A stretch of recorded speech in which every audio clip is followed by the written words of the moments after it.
دقیقاً آمدیم به نقطه صفری تورغندی ولایت هرات. بیشترین چیزی که از ترکمنستان میآید به اینجا بیشترین چیزی که میآید آرد، گندم، کود، روغن. طبقی که به تصویر میبینین این واگن ها به طرف ترکمنستان در حال روانه. در این قسمت نوشته مدن افغانستان، یعنی تولیدات افغانستان میره به سمت ترکمنستان.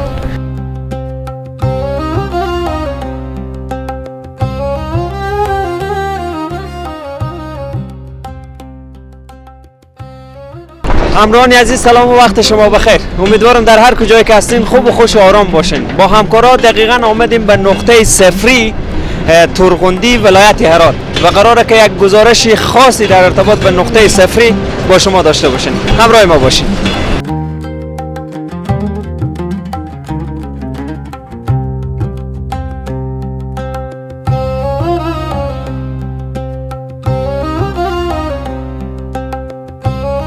همراهان عزیز، دقیقاً به نقطه صفری قرار دارم و تجمعی از مردم در اینجا هستند. من دقیقاً میخوایم سوالاتی دارم که در اینجا چی فعالیت های میشه، تجمع مردم در اینجا برای چی هست. یکی از عزیزان انتخاب میکنم، سوالاتی مطرح میکنم، ببینم که اینجا چی فعالیتی میشه. سلام، وقت شما بخیر.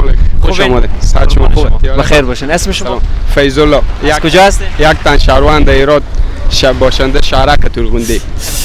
عزیز من، دقیقاً در نقطه صفری چی فعالیتی میشه؟ اولا که شما خوش آمدیم به شهرک تورغندی. قدم شما بروی چشمامو. ما که هستم اول معلومات خود پاسپورتی مرز ترکمنو. از اینجا که است از بندر تورغندی مواد تجارتی آل خود کچالو، سیب، چیزی که پاکستان می آمد اینجا به بندر تخلیه می شد، موترها ترانزیت باز از اینجا بارگیری می شد، موترها ترکمن میره به روسیه، قزاق و کشورها آسیای میانه گفته می شد دیگه. و از او برن که بار می آید، کود می آید، گندم می آید، آرد می آید، روغن می آید، دیگه مواد مختلف می آید. شما بیشتر به ما گفتیم که من پاسپورتی هم، یعنی چی؟ پاسپورتی مرز ترکمن همین موترها ترانزیت پاسپورتی هم میبره. پاسپورتی نباشه موترها دیگه با کشور ترکمن ویزا نداشته باشیم نمیخوره. بیشترین چیزی که از افغانستان طرف ترکمنستان میره چیه؟ فعلا بیشترین چیزی که فعلا همین وقت میره راه بنده، پیپسی میره. پیپسی؟ بله. بیشترین چیزی که از ترکمنستان میآید به اینجا بیشترین چیزی که میآید آرد، گندم، کود، روغن، همین بیشترین چیزی که میآید، لوبیا، دیگه همین چیزایی که میآید. ممنون شما. تشکر. بخیر باشید. سلامت باشید. با ما باشید.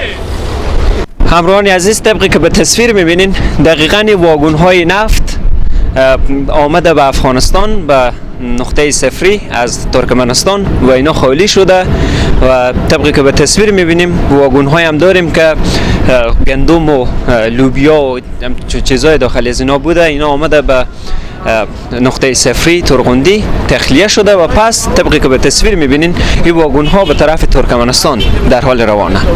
با ما باشین تا قسمت های مختلفی از نقطه صفری با شما به تصویر بکشیم.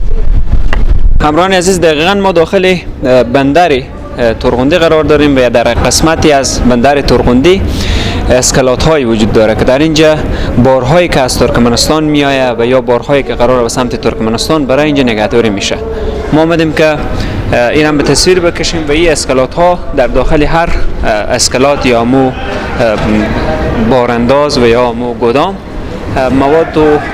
موادهای مشخص اینجا وجود داره. مثلا در داخل از اسکلات فقط آرد و فکر کنم آرد و گندم که اینا از ترکمنستان آمده داخل از اسکلات تا ای که باز بالاخره به سمت سوی شهر و ولایت بره.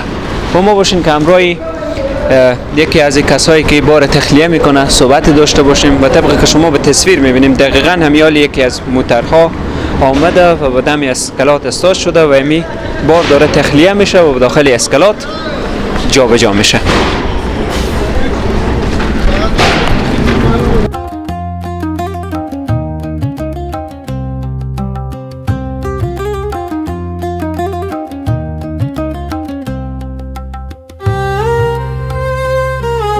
سلام، وقت بخیر. سلام علیکم. خوب هستی بیادر؟ صحت خوب ان شاء الله.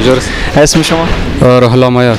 چه مسئولیت دارین اینجا؟ ما طویلدار بخش هستم. طویلدار بخش هستین؟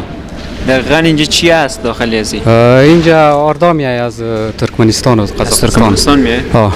به اینجا جابجا میشه؟ اینجا جای میشه. باز دقیقا از اینجا به کجا میره؟ اینجا به ایرات میره، قندار میره، هلمند میره. به ولایت میره؟ به ولایت میره. معمولا این بارهایی که از ترکمنستان میآید داخل از اسکلات ها چقدر زمان میبره؟ یعنی اینجا هست تقریبا یک هفته و شاید 10 روز باشه. خب همیالی فکر کنم تخلیه بار دارین چطور؟ تخلیه دارم. از ترکمنستان؟ از ترکمنستان آمده. خیلی خوب. باز اینا چی کسایی میبره از اینجا؟ اینجا برشلانه است، مربوط به ازو میشه. در اینجا بر علاوه از اینکه فعلا خوارده داخل از اسکلات ها چی چیزی نگهداری میشه؟ دیگه هم چیزا میاد، مثلا بیسکیت میاد، امینیوم میاد. فعلا زیادتر میاد. اینا خود در مجموع از ترکمنستان میاد، درسته؟ بارهایی که مثلا از افغانستان سمت ترکمنستان میره اونم اینجا نگهداری میشه؟ به کدام قسمت؟ بس چیزا هست مستقیم بار میشه. بعضی ها مستقیم بار میشه، بعضی هم شاید یکی دو روزی بمونه، درسته؟ چند روز میمونه. بخیر باشه. ممنون. تشکر. قربانش. همراهان عزیز، داخل یکی از اسکلات های دیگه شدم و یک چیز جالب توجه من به خود جلب کرد و خیلی خوشحالم.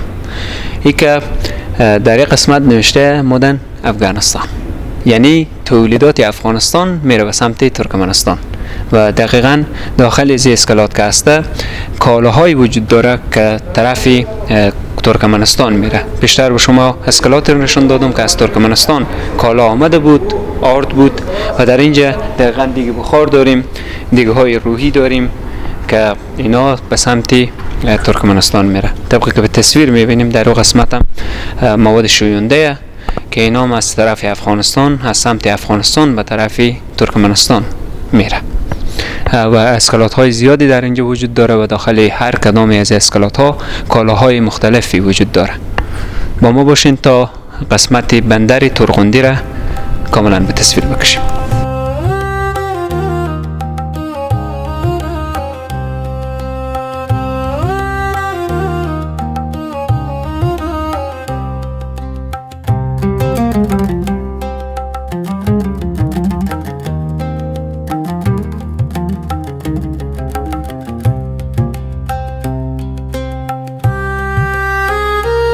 عزیز، طبقی که به تصویر میبینیم دقیقاً موترها به نوبت استاده که هر کدام همو موترها بار شده و بالاخره در یک قسمت که ترازو می باشه در یک قسمت وزن میشه و بعدن میره به سمت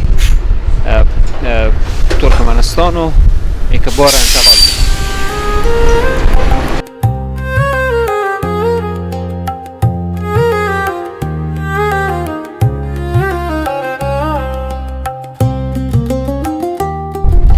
همراهان نازنینیم، دقیقاً گزارش ویژه‌ای بود در ارتباط به بندر ترغندی و نقطه صفری که کوشش کردم قسمت‌های مختلف از را به تصویر بکشیم.